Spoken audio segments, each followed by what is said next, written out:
Now I am going to discuss about the phyletic gradualism and the punctuated equilibrium. What is this?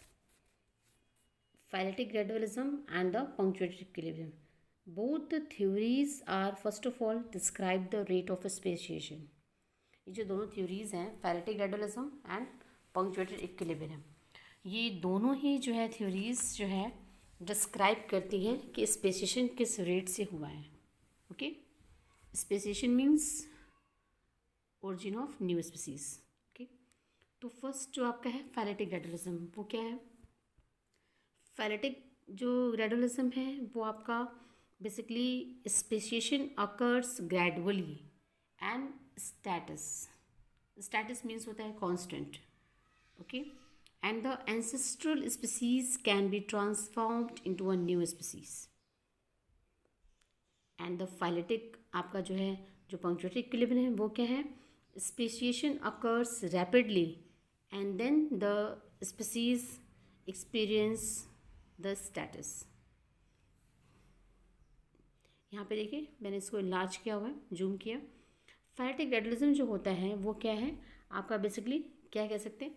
phyletic gradualism में जो speciation है वो आपका gradually और status होता है. मतलब कि जो स्पेसिएशन है वो धीरे धीरे होता है और एक तरह से कांस्टेंट कंडीशन में होता है. ठीक है, और जो एंसेस्ट्रल जो स्पीसीज होता है ये टोटली ट्रांसफॉर्म हो जाता है न्यू स्पीसीज में.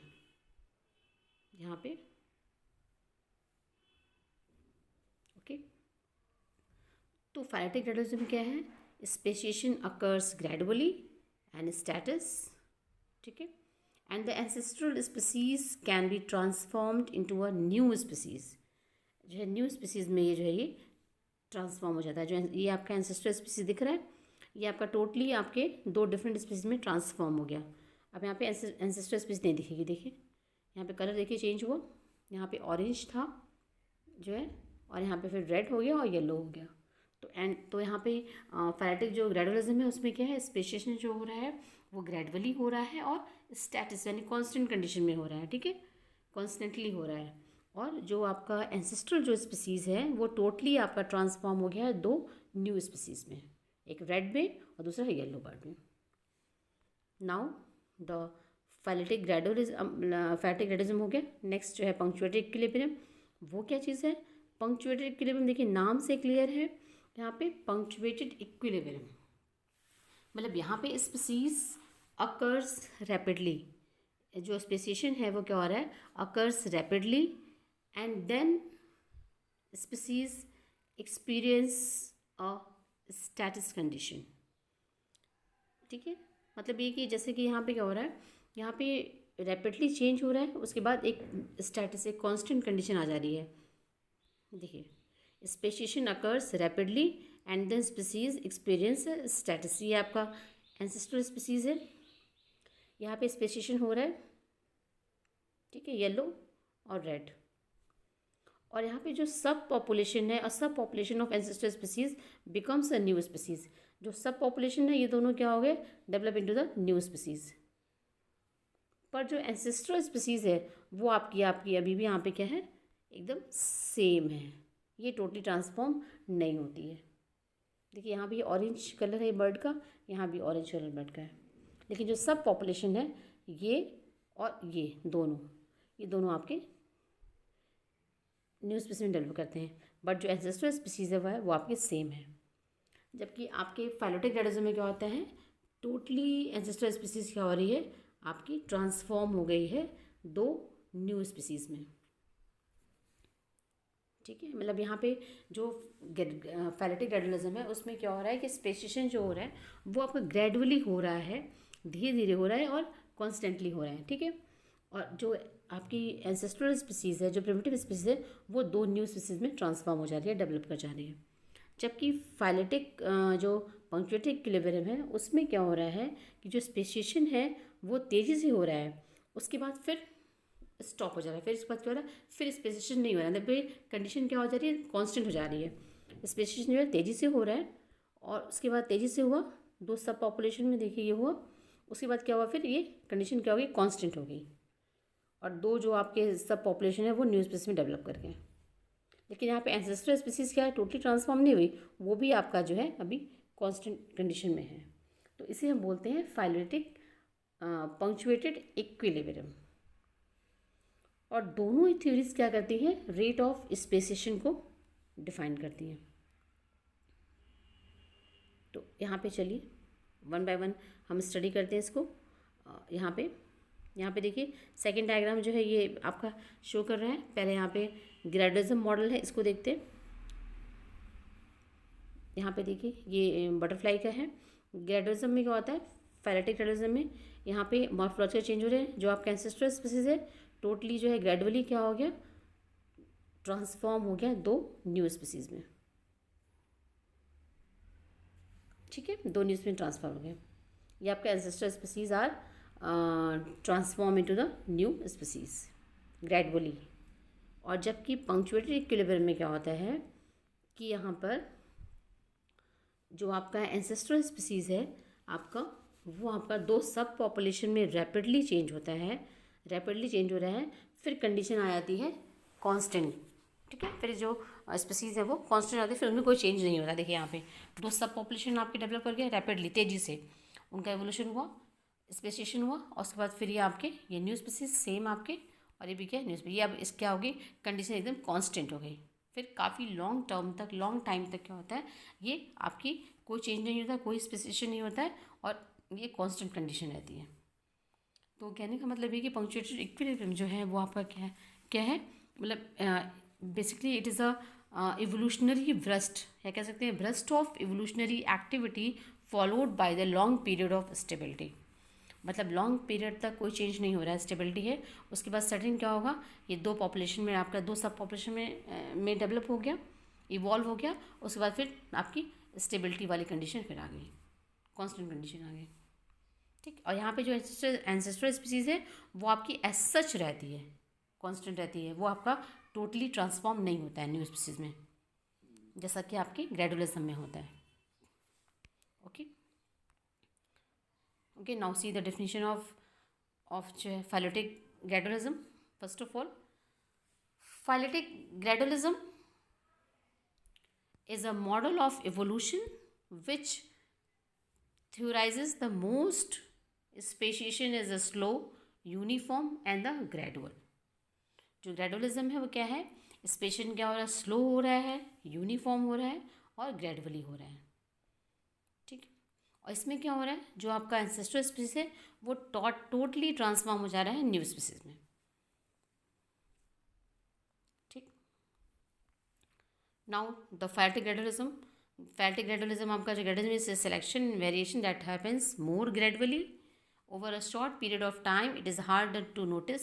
Small variation that fit an organism slightly better to its environment are selected for, and few more individuals with more of helpful traits survive and the few more with the less of helpful trait die. Okay, तो यहाँ पे जो हो रहा है, over a long time the population changes is slow, constant and constant. Okay, तो कहने का मतलब भी हम ये कह सकते हैं कि जो ग्रेडुअलिज्म है वो क्या है, one species are gradually transform into the another through a series of intermediate forms. One species are gradually transform into the another species through a series of intermediate forms. Okay, देखिए अभी यहाँ पे example देखिए in this diagram. How would this transformation happen. जैसे यहाँ पे आपका ग्रेडुअलिज्म में क्या हो रहा है, आपको ये इंसेक्ट है, इसको आप इसमें इवॉल्व होना है, डेवलप होना है, तो कैसे ये प्रोसेस होगा। ये इंसेक्ट है, यहाँ पे धीरे धीरे देखिए आप इनका जो एब्डोमेन वाला एरिया है, पीछे जो आपका टेल वाला रीजन है, ये आपका ग्रो कर रहा है। ये देखिए नेक्स्ट स्टेप में ये देखिए, और फिर फाइनली क्या हो गया, डेवलपमेंट हो गया, इवॉल्व हो गया ये न्यू स्पीसीज में। तो ये है आपका ग्रेडुअलिज्म का प्रोसेस, ऐसे होता है। तो बेसिकली जो ग्रेडुअलिज्म है is an evolutionary model that refers to tiny variation in an organism or in society that happen over a time to make a better fit for the animal and humans in the environment. Okay, these variations allow them to survive and thrive resulting in slow and constant process of change in the whole population. Now the example of gradualism. Example क्या क्या है? Butterfly colour gradualism example. इसमें आपका a species of butterfly is yellow and black in the color. However, butterfly is born that happens to orange and yellow in color, making it difficult to see. Over a long period of time, the yellow and black butterflies dies out because orange and yellow color combination make the butterfly less visible to the predator. यहाँ पे ये बात आपको यहाँ पे ध्यान देना है कि जो बटरफ्लाइज जैसे कि येलो और ब्लैक कलर की हैं वो ज़्यादा दिखेगा, कंट्रास्ट है येलो और ब्लैक का कॉम्बिनेशन, वो ईजिली जो है प्रेडेटर उसको रिकोगनाइज कर लेंगे, प्रेडेटर उसे आइडेंटिफाई कर लेंगे और जो है बटरफ्लाइज क्या हो जाएंगी, डाई हो जाएंगी, किल हो जाएंगी. तो जो है येलो और ब्लैक जो कलर वाली जो बटरफ्लाइज थी वो आपकी डाई कर गई, मतलब वो बची ही नहीं, प्रेडेटर ने सारा उनको सारे प्रेडेटर उनको खा गए. तो मेनली जो है जो आपके बचे तो जो येलो कलर ऑरेंज कलर ये आपका लेस विजिबल होता है और ये जो है आपका ईज़िली ये प्रेडेटर इनको आइडेंटिफाई नहीं कर पाते हैं, इसलिए यही जो कॉम्बिनेशन वाले जो बटरफ्लाइज थे येलो और ऑरेंज कॉम्बिनेशन वाले बटरफ्लाई वही सर्वाइव किए. और लास्टली क्या हुआ, over a long period of time orange and yellow color combination of butterflies are survived and selected by the nature. Okay, now ऐसे old variation evolution example है. ठीक है, इसके बाद evolution elephant ears gradualism के सारे example हैं. elephant ears gradualism example है. over a long period of time many years population of elephants develop a larger ears to help the protect elephant from the sun and keep them cool. जो elephant के जो years होते हैं आपको पता है बहुत काफ़ी लार्ज होते हैं साइज़ में. These larger years eventually becomes a physical feature of entire population of elephant. पहले क्या था, पहले ऐसा नहीं था कि सारे एलिफेंट के ईयर्स लार्जर साइज़ के होते थे, बट जो लार्जर साइज़ के जो ईयर्स होते थे जिस एलिफेंट में वो ज़्यादा हेल्पफुल थे, वो प्रोटेक्ट करते थे एलिफेंट को सन से और उन्हें कूल रखते थे. तो इसीलिए जो है जो लार्जर साइज़ के जो ईयर वाले जो एलिफेंट थे वो उनका एक तरह से फिजिकल या इम्पॉर्टेंट कैरेक्टरिस्टिक हो गया और ये पूरे इंटायर पॉपुलेशन में ये चीज़ें जो है कॉमन हो गई फिर. तो ये आपका ग्रेडुलिज्म का एग्जाम्पल है. इसके अलावा फिंचेस, मैंने आपको बताया था कि जो आपके फिंचेस हैं डार्विन फिंचेस गालापैगोस आइसलैंड के, उसमें भी आपका ये ग्रेडुलिज्म का एग्जाम्पल है. यहाँ पे भी क्या हो रहा है कि फिंचेस में डिफरेंट जो है फीचर्स डेवलप हो गए उनके हैबिट के अकॉर्डिंग, उनके डाइट के अकॉर्डिंग, जो है बीक शॉर्टर हो गए या लॉन्ग हो गए, पॉइंटेड हो गए. तो ये सारी चीज़ें जो हैं जो डेवलप हुई वो आपका क्या है, ग्रेडुलिज्म का एग्जाम्पल है. इसके बाद tree frog colour it is also example of gradualism. Changes occur among a group of tree frog which include color pattern that help them hide from the predator and poisonous skin secretion that destroy the predator from the seeking them. So as time progresses these traits become standard in the population of tree frogs. जैसे जो tree frog में जो भाई सारे animals को protect करना है, अपने आप को डिफेंड करना है, तो उनमें जो है जो कलर पैटर्न है जो ईज़िली जो है आइडेंटिफाई ना हो पाए प्रेडेटर के थ्रू, तो वो कलर जो है ज़्यादा डोमिनेंट हो गए. उसके बाद जो है उनमें जो पॉइजनस स्किन सिक्रेशन है वो भी ज़्यादा हेल्पफुल हुआ प्रेडेटर को जो है डाई करने में या उन्हें दूर रखने में. तो ये चीज़ें, ये कैरेक्टर्स क्या हो गए फिर ज़्यादा स्टैंडर्ड हो गए और ये सारे जो है ट्री फ्रॉग के पॉपुलेशन में ये कैरेक्टर कॉमन हो गए. तो ग्रेजुअली ये चीज़ें हुई, डेवलपमेंट हुआ, स्पेसिएशन हुआ. तो इसलिए आपका ये example tree frog colour is also example of phylogenetic gradualism. इसके अलावा नेक्स्ट आपका बर्ड बीक ग्रेडुलिज्म, ये भी एग्जांपल है. बर्ड का जो बीक का फॉर्मेशन है वो भी आपका जो है ग्रेडुलिज्म का एग्जांपल है. फिर आपका penguin gradualism, tiger curling gradualism, moth evolution, आपका मॉथ का जो कलर है आपका यहाँ पे फिर वही एग्जांपल आता है जो आपका मैंने बताया था आपको इंडस्ट्रियल में मेलानिज्म में कि जो आपके मॉथ थे पहले सारे लाइट कलर के थे, मतलब डार्क नहीं थे.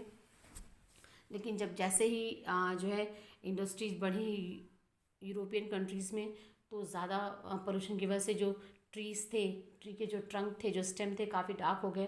तो लाइट कलर के जो मॉथ थे, प्रेडेटर जो है उनको ईजिली आइडेंटिफाई कर लेते थे, जिससे क्या हुआ, लाइट कलर के मॉथ आपके डाई करते गए, वो सर्वाइव ही नहीं किए, और जो डार्क कलर के थे वही बचे। तो लास्टली क्या हुआ, मिलियन ईयर्स बाद केवल डार्क कलर के जो डार्कर मॉथ से वही केवल बचे। तो ये क्या हुआ, मॉथ इवोल्यूशन। तो इसमें change in colour and wing shape is also example of gradualism. Now the punctuated equilibrium. Punctuated equilibrium क्या है, मैंने आपको बताया आपको कि जो पंक्चुएटेड इक्विलिब्रियम है ये आपका जो है एक तरह से it is a burst of evolutionary activity followed by the long period of stability. Punctuated equilibrium क्या होता है, काफ़ी टाइम तक, लॉन्ग पीरियड तक स्टेबल रहता है, कांस्टेंट रहता है, फिर सडन क्या होता है, जो है ड्रास्टिक चेंज होता है और स्पेसिएशन जो है पॉसिबल होता है। तो बेसिकली स्पेसिएशन अकर्स रैपिडली, तेज़ी से जो है स्पेसिएशन होगा, मतलब ओरिजिन होगी स्पीसीज़ की, और देन उसके बाद क्या होगा, वो कांस्टेंट हो जाएंगे वहाँ पे लॉन्ग टाइम तक के लिए। इसे हम क्या बोलते हैं, फाइलोजेनेटिक पंक्चुएटेड इक्विलिब्रियम। इक्विलिब्रियम मतलब कांस्टेंट रहती है चीज़ें, ठीक है। सडन आपका जो है चेंज होगा, बहुत तेज़ी से जो है इंक्रीज़ करेगा स्पेसिएशन, और उसके बाद फिर क्या हो जाएगा, कंडीशन आ जाएगी कांस्टेंट होने की, इसीलिए इसको हम बोलते हैं पंक्चुएटेड इक्विलिब्रियम, ठीक है, constant. Okay, now the punctuated equilibrium. In the punctuated equilibrium changes comes in the sprouts. Sprouts मतलब चेंजेस जो है, जो होते हैं वो काफ़ी तेज़ी से होते हैं, सडनली जो है इंक्रीज़ करते हैं। There is a period of very little change and then one or few huge change occurs, ठीक है, रैपिडली चेंज होता है और फिर उसके बाद क्या होता है, वो कांस्टेंट रहता है, मतलब स्टैटिस कंडीशन हो जाती है। तो यहाँ पे in the punctuated equilibrium changes comes in the spurts, मतलब तेज़ी से होता है। There is a period of very little change and then one or few huge changes occurs, often through the mutation in the genes of few individuals. According to Stephen and Niels, the species are generally stable, changing little for the millions of years. Punctuated equilibrium में देखिए example, देखिए अब example क्या है यहाँ पे, पहले आप इनवर्टिब्रेट का एग्जाम्पल है। लॉन्ग टर्म स्टेटस मीन्स होता है कांस्टेंट, ठीक है। Long term status is observed in the many Linnaeus, जैसे इनवर्टिब्रेट एग्जाम्पल में आपका आता है हॉर्सशू क्रैब्स। इसमें little morphological change since the early Triassic period में आपका मतलब 230 मिलियंस ईयर्स एगो पहले जो है चेंज हुआ लिटिल, और तो उसके बाद से फिर क्या ये कांस्टेंट है। तो ये क्या है आपका पंक्चुएटेड इक्विलिब्रियम है। इसके बाद दूसरा आपका टैडपोल श्रिम्प है एग्जाम्पल में। Little morphological change since the late Carboniferous period में जो है, जो कार्बोनिफेरस पीरियड है उसमें आपका थोड़ा सा चेंज हुआ, यानी कि अप्रॉक्सीमेटली 305 मिलियन ईयर्स एगो, और उसके बाद जो है फिर ये आपका ये स्पीसीज आपका एज सच ऐसे पड़ा है। तो इसी को हम बोलते हैं पंक्चुएटेड इक्विलिब्रियम, मतलब वो स्पीसीज क्या है, सडन थोड़ा चेंज हुआ, उसके बाद फिर वो कांस्टेंट कंडीशन में होगी, फिर कोई चेंज नहीं हो रहा है, कोई स्पेसिएशन नहीं हो रहा है। Now the example in the vertebrate, punctuated equilibrium का एग्जाम्पल वर्टिब्रेट में देखिए, यहाँ पे पेंगोलिन्स में एग्जाम्पल है। पेंगोलिन्स का only 7 living species, one of which dates to the early Oligocene, मतलब अप्रॉक्सीमेटली 35 मिलियन ईयर्स एगो जो है ये आपका केवल 7 स्पीसीज आपके लिविंग स्पीसीज हैं, और इसमें बस स्लाइटली चेंज हुआ है पेंगोलिन में, ठीक है। नाउ द सेकेंड आपका sturgeon is another vertebrate example of punctuated equilibrium. 2 living genera that extend back to the late Cretaceous period with little morphological change, ठीक। तो उसके बाद से क्या है, ये पेंगोलिन क्या है जो है कांस्टेंट एकदम है। Now the punctuated equilibrium example आपके जो है ट्राइलोबिट्स में आपका सी बॉटम में ये ट्राइलोबिट्स है उनका भी एग्जाम्पल है, ठीक है। Punctuated equilibrium in terms is the term that refers to evolutionary change of plants and animals in a relatively static way, ठीक।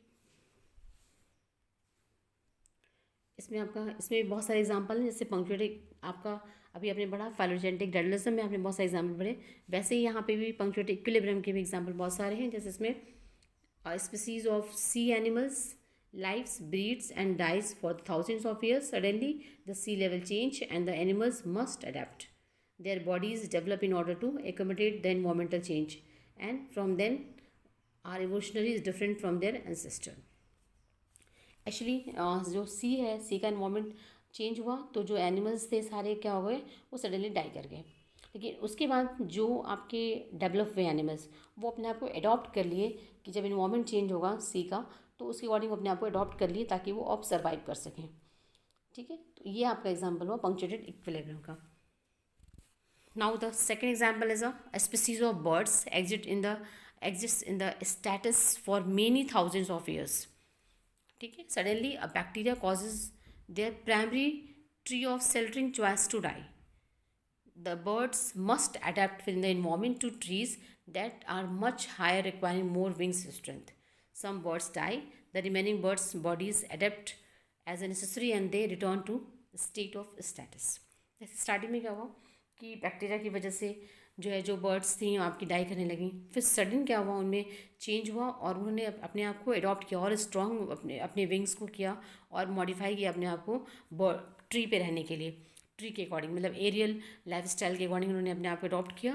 और उसके बाद फिर क्या हुआ, और ये एडेप्टेशन था वो काफ़ी मतलब उनके पॉपुलेशन में कॉमन हो गया और फिर उसके बाद वो एडेप्टेशन आपका काफ़ी टाइम तक वो आपका स्टैटस कंडीशन में मेंटेन होता रहा।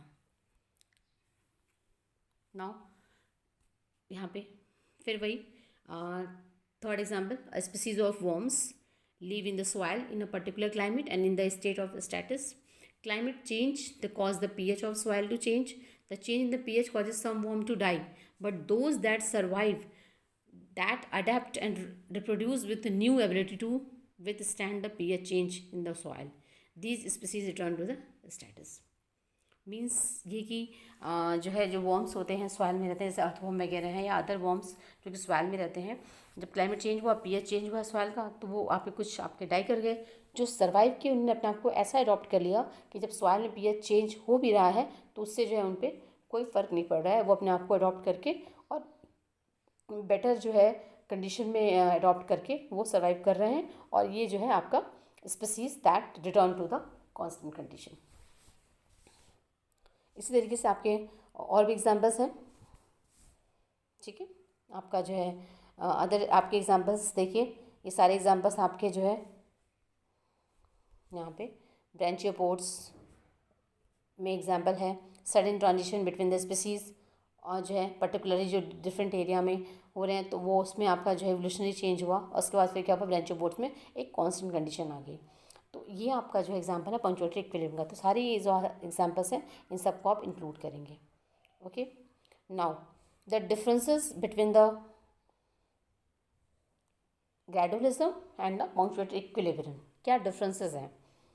बोथ जो थ्योरीज हैं, ग्रेडुअलिज्म हो चाहे इक्विलिब्रियम हो, दोनों ही आपके स्पेसिएशन रेट को डिफाइन करती हैं, डिस्क्राइब करती हैं, और दोनों ही एक तरह से जो है आपका इवोल्यूशनरी पैटर्न है और इसके थ्रू जो है स्पीसीज़ का डेवलपमेंट होता है, न्यू स्पीसीज़ का डेवलपमेंट हो रहा है। अब ग्रेडुअलिज्म में क्या होता है, जो चेंजेस हो रहे हैं स्पीसीज़ में वो स्लो है और क्या है, ग्रेडुअल है। ठीक है, और ये आपका occur in the small periodic change in the gene pool, whereas in the equilibrium evolution occurs in the spot of relatively rapid change with long period of non change। मतलब ये एक बार फिर से फाइनली हम आपको बता रहे हैं कि ग्रेडुअलिज्म मीन्स होता है कि जब जो है स्पीसीज़ क्या हो रही है, स्पेसिएशन जो हो रहा है वो आपका ग्रेडुअली हो रहा है और कांस्टेंट कंडीशन में धीरे धीरे हो रहा है।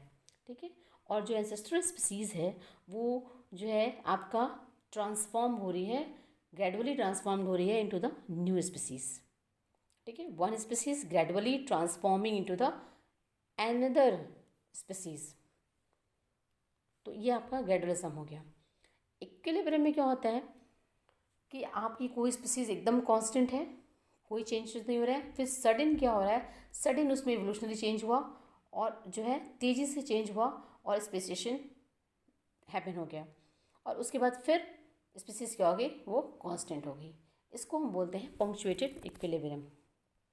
ठीक है, इसीलिए हम पंक्चुएटेड इक्विलिब्रियम को बोलते हैं आपका जो है it is a burst of evolutionary activity followed by the long period of stability. मतलब लॉन्ग पीरियड तक स्टेबल है, कोई चेंजेस नहीं हो रहे हैं, फिर सडन क्या हो रहा है, जो है इवोल्यूशनरी एक्टिविटी हो रही है, मतलब सडन इतना चेंज हो जा रहा है कि वो न्यू स्पीसीज में डेवलप कर जा रहा है। फिर क्या हो रहा है, कंडीशन ऑफ स्टेबिलिटी की फिर आ जा रही है। तो इसीलिए हम इसको बोलते हैं इक्विलिब्रियम, मतलब मीन्स कांस्टेंट। ठीक है, तो ये आपकी दोनों जो थ्योरीज हैं, ग्रेडुअलिज्म और इक्विलिब्रियम, दोनों थ्योरीज क्या है, ये आपके एक तरह से स्पेसिएशन के रेट को डिफाइन करती हैं, और दोनों ही इवोल्यूशनरी थ्योरीज हैं। और जो है स्पेसिएशन कैसे हो रहा है, ये आपका दो पैटर्न है इसका, एक आपका ग्रेडुअलिज्म के थ्रू हो रहा है, ग्रेजुअली हो रहा है, और एक क्या हो रहा है, लॉन्ग पीरियड तक कोई चेंज नहीं हो रहा है, फिर सडन जो है चेंज हो रहा है, एवोल्यूशन मतलब इवोल्यूशन हो रहा है, सडन स्पीसीज में चेंज हो रहा है, और जो है न्यू स्पीसीज आपकी डेवलप हो रही है। तो इसके आपके दोनों के बहुत सारे एग्जांपल्स हैं। इसमें आप जो है कुछ एग्जांपल्स जो आपको एग्जांपल आपको ईजिली जो है समराइज हो पाए उसको आप इंक्लूड करेंगे। ओके, और ये आपका दोनों जो है फाइलोटिक ग्रेडुअलिज्म एंड पंक्चुएटेड इक्विलिब्रियम, ये आपका यहाँ पे कंप्लीट हो गया। Okay, thank you.